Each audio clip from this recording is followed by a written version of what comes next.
Bonjour, aujourd'hui on va plonger au cœur d'une décennie absolument cruciale, les années 30 en France, une période de fracture, de tension qui va mener tout droit à la Seconde Guerre mondiale. Voilà, la grande question. Comment est-ce qu'une démocratie peut basculer dans la guerre? Et attention, la réponse est loin d'être simple. Ce n'est pas juste une histoire de gentils contre méchants, c'est beaucoup plus complexe que ça. Oui, tout commence de l'intérieur. C'est vraiment l'histoire d'une collision. D'un côté, une République française minée par ses propres divisions, complètement affaiblie, et de l'autre, une dictature voisine avec une ambition dévorante. Ces deux forces sont sur une trajectoire de collision, et l'issue, on la connaît, ce sera le conflit le plus sanglant de l'histoire de l'humanité. Alors, regardons ça de plus près. D'un côté, on a une France complètement tiraillée, anxieuse, presque paralysée par ses crises internes. Et de l'autre, une Allemagne nazie survoltée, galvanisée, qui, elle, prépare méthodiquement sa conquête. Pour bien comprendre comment on en arrivait là, il faut absolument suivre ces deux histoires en parallèle, qui foncent l'une vers l'autre.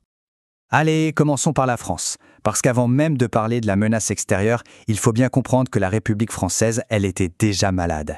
Vraiment rongée de l'intérieur par une crise profonde. Imaginez un peu le climat. La France des années 30, c'est une instabilité politique permanente. Les gouvernements se succèdent, ils tombent les uns après les autres, incapables de gérer la crise économique. Et c'est en plein dans ce chaos qu'éclate une bombe, l'affaire Stavisky. Ce scandale, c'est la goutte d'eau. Pour beaucoup de Français, c'est la preuve ultime que toute la classe politique est corrompue jusqu'à l'os. Et bien sûr, ce genre de climat de crise, de méfiance, c'est le terrain de jeu idéal pour les extrêmes. Les ligues d'extrême droite vont prospérer. Des groupes comme l'Action française, les Croix de Feu, ils ont tous un point commun, une sorte de programme. C'est la haine de la République, de la démocratie, des parlementaires. Leur mépris pour la République est total. Ils ont une phrase qui résume tout. Pour eux, Marianne, le symbole même de la République, c'est une gueuse, une prostituée, en clair. Ça vous donne une idée de la violence du rejet. Ils ne veulent pas réformer la République, ils veulent l'abattre. C'est dire à quel point la France est fracturée. Forcément, face à cette montée de l'extrême droite, la gauche ne reste pas les bras croisés. Elle réagit. Et comment? Toutes les gauches, communistes, socialistes, radicaux, s'unissent. C'est le fameux Front populaire. Ils gagnent les élections de 1936, et là, c'est une vague de réformes sociales historiques. Pensez-y, les premiers congés payés, une avancée incroyable pour les travailleurs. Mais, car il y a un mais, ça ne fait pas et tout le monde. Une partie de la bourgeoisie du patronat voit ça d'un très mauvais œil. Résultat, le pays est encore plus divisé qu'avant. Maintenant, quittons la France un instant. Parce que pendant que le pays se déchire de l'intérieur, de l'autre côté du Rhin, il se passe quelque chose. Hitler, lui, ne perd pas de temps. Il avance ses pions un par un avec une détermination absolument implacable. Alors, pour comprendre ce que fait Hitler, il y a un mot-clé. Le pangermanisme. Ce n'est pas juste de l'improvisation, pas du tout. C'est un plan, une idéologie. L'idée, c'est de réunir tous les peuples qui parlent allemand dans un seul et immense empire, le Grand Reich. Et bien sûr, par la force s'il le faut. C'est ça, le moteur de toute ce politique étrangère. Et regardez à quelle vitesse ça va. C'est ça qui est effrayant. 1936, il remilitarise la Rhénanie. C'est une violation flagrante du traité de Versailles. Et la réaction des démocraties? Le silence. Alors forcément, ça l'encourage. Mars 1938, hop, il annexe l'Autriche. C'est l'Anschluss. Et à peine quelques mois plus tard, il a déjà une nouvelle cible, la Tchécoslovaquie. La pression monte, et elle monte vite. Et c'est là, précisément, que nos deux histoires, celle de la France divisée et celle de l'Allemagne conquérante, se percutent. On a donc une France affaiblie qui doute d'elle-même face à une Allemagne sûre de sa force et ultra-agressive. La question devient alors brûlante. Que faire? Pourquoi est-ce qu'on céderait à un dictateur? C'est la question que tout le monde se pose après coup. Mais à l'époque, pour les dirigeants français et britanniques, c'est un dilemme terrible. Et la réponse est loin d'être évidente. Elle nous en dit long sur les faiblesses d'une démocratie face à une tyrannie.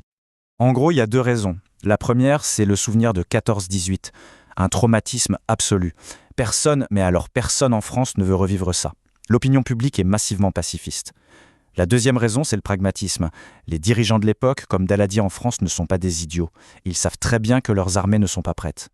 Alors céder, c'est aussi une façon d'acheter du temps. Un temps précieux pour pouvoir se réarmer avant la confrontation qu'ils sentent venir. Et ça nous amène aux accords de Munich. Pour beaucoup, le symbole de la lâcheté. Pour sauver la paix, ou du moins ce qu'ils croient être la paix, la France et la Grande-Bretagne vont lâcher leur allié, la Tchécoslovaquie, et livrer une partie de son territoire à Hitler. Le plus fou, c'est qu'à son retour à Paris, Daladier est acclamé comme un héros. Mais lui n'est pas dupe. En privé, il aurait lâché cette phrase terrible. Ah, les cons. S'il savait très bien que ce n'était qu'un sursis. La paix n'était pas sauvée. Hitler a donc eu ce qu'il voulait, sans tirer un seul coup de feu, mais il en veut plus. La prochaine cible, c'est la Pologne. Sauf qu'il y a un gros problème. Il ne veut surtout pas se battre sur deux fronts, à l'Est et à l'Ouest. Il lui faut donc une garantie. Et c'est là qu'on va assister à l'un des retournements de situation les plus spectaculaires et les plus cyniques de toute l'histoire. Le voilà, ce retournement, le pacte germano-soviétique. Sur le papier, c'est juste impensable. Les nazis et les communistes, ils sont censés être des ennemis jurés. Mais en réalité, c'est un chef-d'œuvre de cynisme. Chacun y trouve son compte. Hitler, il a les mains libres pour attaquer la Pologne sans craindre l'URSS. Et Staline, il gagne du temps pour préparer son armée. Et surtout, il récupère secrètement sa part du gâteau, la moitié de la Pologne. Une fois cet accord signé, le dernier verrou a sauté. Plus rien, absolument plus rien, ne peut arrêter Hitler. La voie est libre pour l'invasion. Les derniers jours de paix en Europe sont comptés.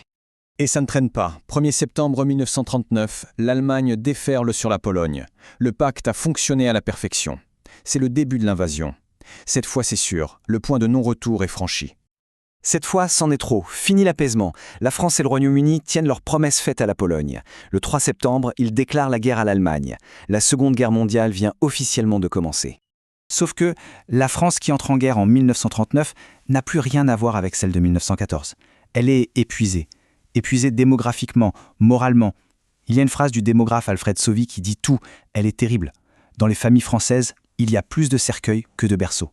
C'est l'image d'une nation qui a peur de l'avenir. Et l'historien Jacques Bainfil en rajoute une couche en parlant d'une sorte de fatigue intellectuelle. Les jeunes n'ont rien à dire, les vieux se répètent. Imaginez le contraste saisissant avec la jeunesse allemande de l'époque, qui, elle, est fanatisée, galvanisée par Hitler. D'un côté, on a l'épuisement, de l'autre, une énergie noire, destructrice. Ce qui nous laisse avec cette question, une question finale qui reste un peu en suspens. À quel moment est-ce que la volonté de préserver la paix à tout prix devient une véritable invitation à la guerre ?